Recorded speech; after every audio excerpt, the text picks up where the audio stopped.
Salam sejahtera Bapak, Ibu, serta saudara-saudari semua. Untuk memulai renungan tentang firman Tuhan ini, mari kita bersatu dalam doa.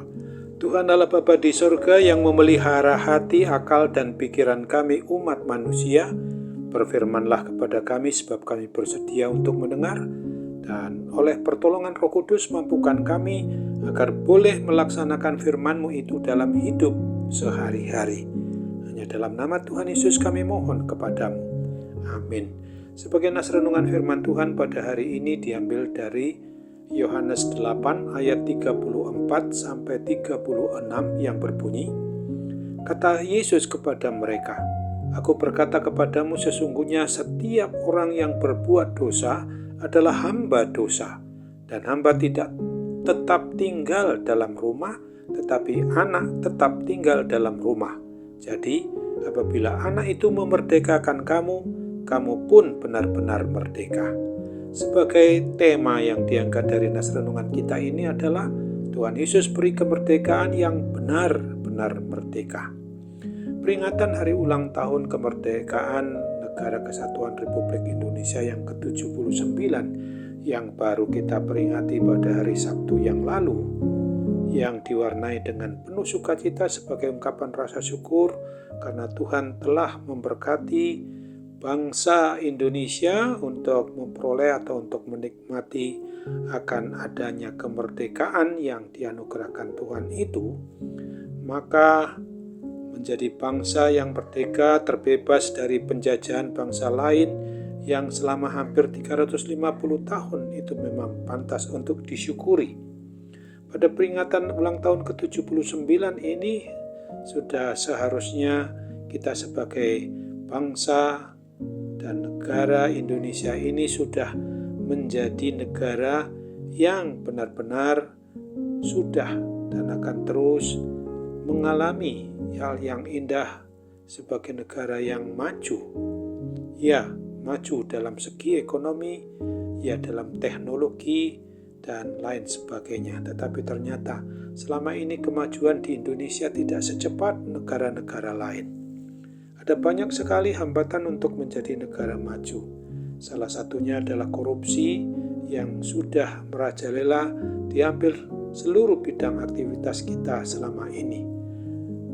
Akan tetapi puji Tuhan bahwa kita sebagai rakyat dan dari bangsa dan negara kita ini pada akhir-akhir ini, di mana Tuhan sudah memberikan kesempatan bagi kita rakyat dan bangsa Indonesia untuk boleh membangun negeri yang menjadi lebih baik, yang meskipun masih banyak hambatan seperti halnya KKN atau kolusi, korupsi, dan nepotisme itu yang merajalela di semua bidang kehidupan. Kita sudah menyaksikan berkurangnya ekspor bahan mentah digantikan dengan ekspor bahan setengah jadi, sehingga sudah semakin banyak pendapatan negara berupa dana untuk dialokasikan pada pembangunan di banyak tempat di semua provinsi. Kiranya Tuhan masa mendatang ini akan mengaruniakan kita untuk boleh melakukan pencegahan terjadinya tindak korupsi di Indonesia. Nas renungan kebenaran firman Tuhan pada hari ini juga memperingatkan kita bahwa orang yang sudah merdeka itu hendaknya jangan mau lagi menjadi hamba dari pemerintahan yang bersifat kolonial maupun penjajah lagi, termasuk jangan mau dijajah oleh kuasa dosa, kuasa kematian kekal, yaitu semua perbuatan yang bertentangan dengan kasih Tuhan, termasuk pengambilan hak pihak orang lain untuk keuntungan diri pribadi, keluarga atau golongannya dengan menggunakan segala macam cara yang jahat seperti pelanggaran HAM, penindasan, perampasan, korupsi, kecurangan, pencurian, pembunuhan, dan lain sebagainya. Sesungguhnya kemerdekaan yang dianugerahkan oleh Tuhan Yesus Kristus itu adalah kemerdekaan atau kebebasan kita dari kuasa maut, kuasa kematian kekal, yaitu setan-setan. Oleh sebab itu, Tuhan Yesus menghendaki kita agar kita orang yang sudah mengaku sebagai pribadi atau sebagai keluarga, orang yang beriman percaya kepada Kristus ini sudah dimerdekakannya, yang benar-benar merdeka Jangan lagi untuk berbuat kejahatan atau dosa lagi, sebab setiap orang yang masih berbuat jahat atau dosa adalah hamba dosa. Dari nas renungan tentang firman Tuhan pada hari ini, yang mengingatkan kita orang yang mengaku beriman percaya kepada Kristus, agar kita selalu memohon pertolongan dan bimbingan Roh Kudus, supaya kita selalu dimampukan untuk menjadi dan sebagai pelopor pembangunan mental spiritual kita dengan cara yang adil, baik, benar, dan meninggalkan semua jenis kejahatan. Dan bersama-sama dengan pemerintah, serta seluruh kekuatan rakyat dan bangsa Indonesia mau bekerja sama, saling menolong, saling menguatkan dalam memberantas kejahatan, dan mau melakukan tugas dengan cara terbaik untuk mengisi kemerdekaan di NKRI ini.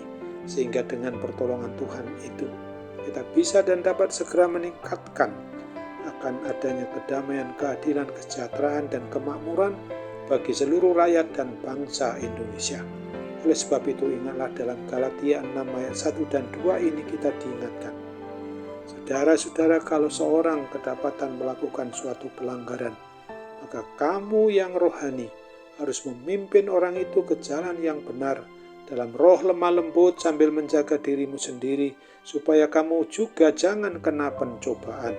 Bertolong-tolonganlah menanggung bebanmu, demikianlah kamu memenuhi hukum Kristus. Amin.